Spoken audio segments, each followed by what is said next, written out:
Le PNJ le plus sous-estimé dans Expédition 33, c'est lui.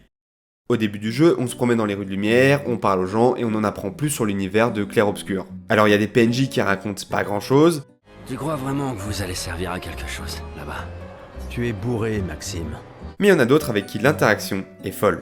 C'est le cas pour Nicolas, le peintre de l'Opéra de Lumière. Il est posé là, en face du grand café. Personne n'est à côté de lui, car probablement personne veut lui parler. Mais nous, quand on se balade et qu'on voit un type habillé tout en rouge à côté d'un grand tableau blanc, on a envie d'aller le voir.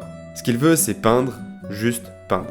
Mais il manque cruellement d'inspiration et l'amour brûlant entre Gustave et Sophie lui donne des idées. Il veut qu'on danse, et pour faire cette danse, le jeu lance un combat où on joue Gustave. Alors le but c'est pas de frapper sur Sophie, mais simplement de parer ou d'esquiver ses attaques. C'est fun parce que ça nous apprend à jouer, et on va être honnête, les combats dans ce jeu, ils sont juste géniaux.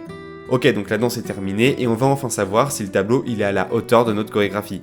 Et oui, il l'est. Je t'aimerai toujours, je rêverai encore. Quand j'ai vu ça en jouant et en parlant simplement à un PNJ, je me suis dit qu'Expédition 33, c'était vraiment un jeu à part. Et dire que ça, c'était que le début.